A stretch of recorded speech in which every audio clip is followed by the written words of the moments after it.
தெளிவு குருவின் திருமேனி காண்டல், தெளிவு குருவின் திருநாமம் செப்பல், தெளிவு குருவின் திருவார்த்தை கேட்டல், தெளிவு குரு உரு சிந்தித்தல் தானே. குருவே சரணம்.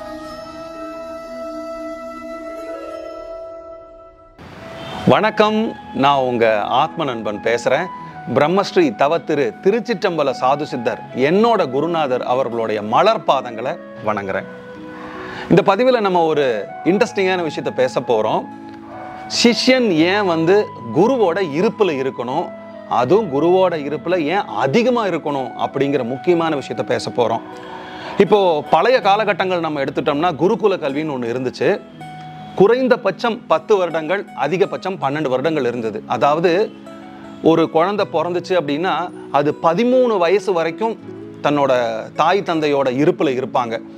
அந்த தாய் தந்தை அவங்களுக்கு நல்ல உணவு கொடுத்து, நல்ல சக்தியான உணவு கொடுத்து அவங்க நல்லா வளர்த்துவாங்க. அந்த 13 வயசுலேருந்து அந்த 15 வயசு வரைக்கும் முன்ன பின்ன ஒரு குழந்தைங்க 13ல் குருகுலம் போகும், சில குழந்தைங்க 15ல் போகும். அந்த குழந்தையோட வளர்ச்சியை பொறுத்து. அந்த சமயத்தில் அது எதுவுமே கற்றுக்காது. அது அம்மா அப்பாவோட அன்பாக இருந்து சாப்பிட்டு உடம்ப தேத்துற மாதிரி மட்டும்தான் இருக்கும்.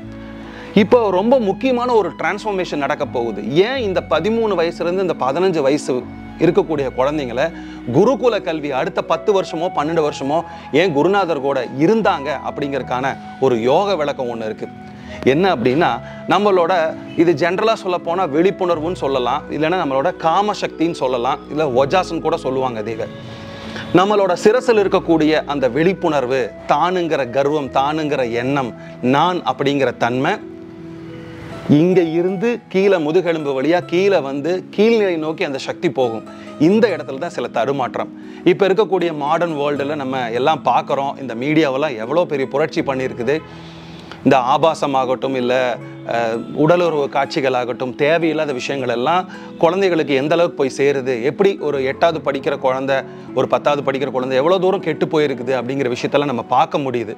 இந்த குருகுல கல்வியில் டோட்டலாக ஒரு குழந்தைய இந்த உலகத்தோட பார்வையிலையும், இந்த உலகம் கொடுக்கக்கூடிய அந்த நச்சு கழிவுகளில் இருந்து அப்படியே டோட்டலாக ஐசோலேட் பண்ணி ஒரு குருநாதரோட வச்சுருப்பாங்க. அந்த குருநாதர் இந்த உடம்புல நடக்கக்கூடிய மாற்றங்களையும் மனதில் நடக்கக்கூடிய மாற்றங்களையும் சரி பண்ணி அவனை ஒரு நல்ல நிலைக்கு, அவனையோ ஒரு நல்ல நிலைக்கு கொண்டு 25 வயசுக்கு மேலே உன்னோட குடும்ப வாழ்க்கைக்குள்ள போ, நீ தாம்பத்தியத்தை அதுக்கப்புறம் வச்சுக்கோ, உன்னோட விந்துவை நீ அதுக்கப்புறம் தான் வெளியேற்றணும். அது வரைக்கும் உன்னோட விந்து சக்தி ஆகட்டும், இல்லைன்னா உன்னோட ஆன்ம பலமாகட்டும், உன்னோட பொட்டன்ஷியல் எல்லாமே நீ கற்றுக்கக்கூடிய கலையிலையும் நீ எப்படி இருக்கணும், நீ எப்படி விழிப்புணர்வோடு இருக்கணுங்கிற விஷயத்த எல்லாம் சொல்லி கொடுக்குது.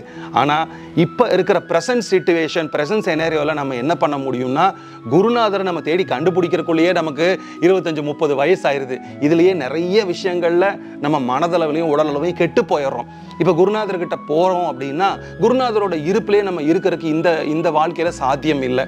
குருநாதர் ஏதோ ஒரு ஊரில் இருப்பார்.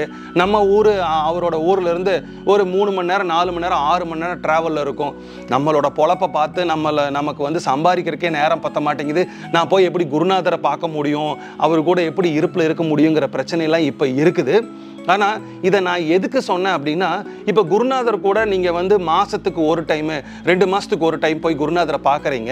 அப்போ ஒரு ரீசார்ஜ் ஆன மாதிரி இருக்கும். குருவோட இருப்பில் இருக்கும்போது நமக்கு ரொம்ப ஆனந்தமாக சந்தோஷமாக இருக்கும். நமக்கு சில விஷயங்கள் கிளாரிட்டி கொடுப்பாங்க. நமக்கு சந்தேகமாக இருந்தால் அவங்கக்கிட்ட ஃபிசிக்கலாக கேட்டு தெரிஞ்சுக்கலாம். சாமி இது எப்படிங்க சாமி, குருவே இது எப்படி, என் மனசுக்கு இப்படி இருக்குது அப்படி இருக்குது, இல்லைன்னா உடம்புல என்ன மாற்றங்கள் வருதுங்கிற விஷயத்தை எல்லாம் அந்த ஒரு நாளில் நம்ம தெரிஞ்சுட்டு வருவோம்.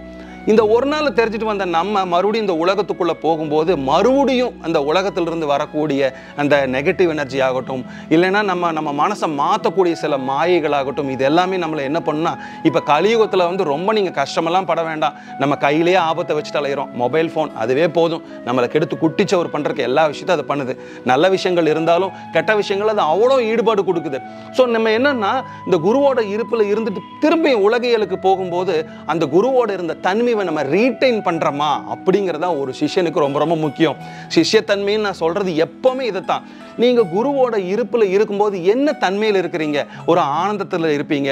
ஸோ எதை பற்றியுமே கவலைப்பட மாட்டீங்க, விழிப்புணர்வோடு இருப்பீங்க. குரு நம்மளை பார்த்துக்கிட்டே இருக்கிறாருங்கக்கூடிய தன்மை உங்களுக்கு இருக்கும். அந்த விழிப்புணர்வு, நீங்கள் ஒரு பொருளை எடுத்து வச்சா கூட குரு பார்த்துட்டு இருப்பாரு, நம்ம கரெக்டாக எடுத்து வைக்கணும். பிரியமானவர்களை, நல்லா இந்த பாயிண்ட்டை புரிஞ்சுக்கோங்க. குருவோட பார்வை நம்ம மேலே இருக்கு. கண்ணா அந்த பிளேட் எடுத்து கொடு அப்படின்னா கூட அது ஒரு விழிப்புணர்வோடு எடுத்து கொடுப்பீங்க. ஏன்னா அது கீழே விழுந்துடக்கூடாது, குரு மேலே சிந்திடக்கூடாதுங்கிற ஒரு அட்டென்ஷன் இருக்கும், விழிப்புணர்வு இருக்கும். இதெல்லாம் எப்படி குருவோட இருப்பில் நீங்கள் பண்ணுறீங்களோ, குருவோட இருப்பை விட்டு நீங்கள் உங்கள் உலகத்துக்கு வந்துட்டீங்கன்னா அவர் அங்கே இருக்காரு அப்படின்னு சொல்லிட்டு நீங்கள் இங்கே மாறுறீங்க பார்த்தீங்களா, அது உங்களுக்கு பெரிய ட்ராபேக்காக அமையுது. இப்போ இருக்கக்கூடிய கலிகாலம் 2025 இந்த சூழ்நிலையில் எப்போ பார்த்தாலும் குருவை கட்டி பிடிச்சிட்டு குரு பக்கத்திலே உட்காந்துருக்கிறது சாத்தியம் இல்லை தான்.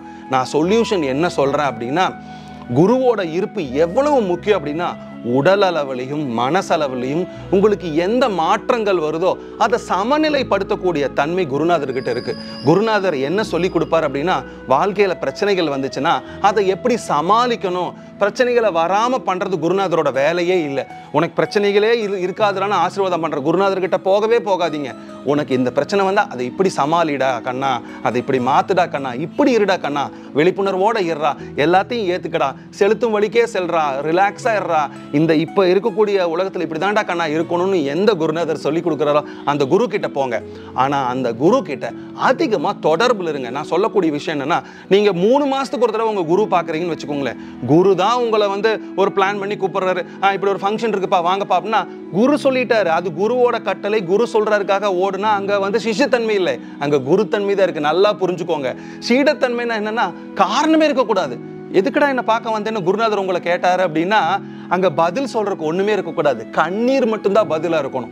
அந்த சமயத்தில் குருவை பார்த்து வணங்கிட்டு, இல்லை உங்களை பார்க்கணும் போல இருந்துச்சு பார்த்துட்டு போனேன், இந்த விஷயம் வாயளவில் இருக்கக்கூடாது, அவர்கிட்ட நல்ல பேர் எடுக்கிறதுக்காக இருக்கக்கூடாது, மனதளவில் ஆத்மார்த்தமாக பயபக்தியோடு இருக்கிற ஒரு சீடனை குருக்கு ரொம்ப ரொம்ப ரொம்ப ரொம்ப பிடிக்கும்.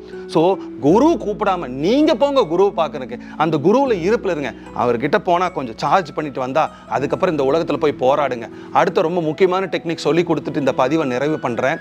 குருநாதரோட இருப்பில் இருக்கும்போது என்ன விழிப்புணர்வு இருக்குதோ, எப்படி ஒரு விஷயத்தை செய்கிறீங்களோ, ஒரு கையை நகர்த்துறது, காலை நகர்த்துறது, ஒரு பொருளை எடுக்கிறது, பேசக்கூடிய வார்த்தைகள், அமைதி, தியானத்தன்மை, எப்படியெல்லாம் இருக்கிறீங்களோ அதே மாதிரி குருவை விட்டு வெளியே வரும்போது இருக்கிறதுக்கு முயற்சி பண்ணுங்க. குரு உங்க கூட இருந்துட்டு இருக்கிறாருன்னு நினைங்க. அவர் பிசிக்கல் ஃபார்மில் இருப்பார். அவர் உடம்ப தூக்கிட்டு எல்லா பக்கம் அலைஞ்சிட்டு இருக்க முடியாது. உங்க கூட வேலை செய்கிற இடத்துல, பாத்ரூம் போகிற இடத்துல, நீங்க காதலிக்கிற இடத்துல, நீங்க சாப்பிட்ற இடத்துல அவர் இருக்கணுங்கிற அவசியம் இல்லை. ஆனா அவரோட இருப்பு இருக்குதுன்னு நினைச்சு அந்த மரியாதையில அந்த தெய்வீகத்தை கொண்டு வந்தீங்கன்னா குருவோட இருப்பு பிசிக்கல் ஃபார்மில் மட்டும் இல்லை, எல்லா இடத்துலையும் இருக்கும். நான் பர்சனலாக பிலீவ் பண்ணுறது என்ன அப்படின்னா, ஓஷோ கூட ஒரு அழகாக ஒரு வார்த்தை சொல்லுவார், நீங்கள் பிரார்த்திக்கிற இடத்துல மட்டும் கடவுள் இல்லை, நீங்கள் தப்பு பண்ணுற இடத்துலையும் கடவுள் இருக்கிறான் அப்படின்னு அவர் சொல்லுவார். அது உண்மை. நம்ம என்ன பண்ணாலும் குருவோட இருப்பு இருக்கிறாரு அப்படின்னு சரண்டர் பண்ணுங்க. எங்கள் குருநாதர் இதை பண்ணுவார். எல்லாம் என் குருநாதன் திருவடிக்கே சமர்ப்பணம், நமோ நமோ சிவா அப்படின்னு சொல்லி முடிப்பார். அவர் எந்த விஷயத்தை பண்ணாலும் சரி, ஈவன் எங்களுக்கு ஆசீர்வாதம் பண்ணாலும் அதை பண்ணுவார். ஸோ குருவோட இருப்பு சூரியனுக்கு கீழே இருக்கிற மாதிரி, அந்த சக்தி எப்போவுமே நம்ம மேலே இறங்கிட்டு இருக்கிற மாதிரி. இதை ஒரு சிஷ்யன் பிடிச்சிட்டான் அப்படின்னா அவனை என் குருநாதர் அடிக்கடி சொல்லுவார், கண்ணா நீங்கள் எங்கிட்ட வந்துட்டீங்க, யானை வாய்க்குள்ளே போன சோள பொறி மாதிரி, அது திரும்பி வரவே வராது. நீங்கள் என்னோட ஆளுகைக்கு கீழே தாண்டா கண்ணா இருக்கிற, போன ஜென்மத்தில் இருந்த இந்த ஜென்மத்தில் இருக்கிறேன்னு சொல்லி இக்கு வச்சுட்டு போயிருக்கிறாரு. என்ன நடக்கும் தெரியாது. அதே மாதிரி நீங்களும் இருக்கணும்னு சொல்லிட்டு இன்னொரு நல்ல சந்தர்ப்பத்தில் சந்திக்கிறேன். குருவே சரணம். வணக்கம்.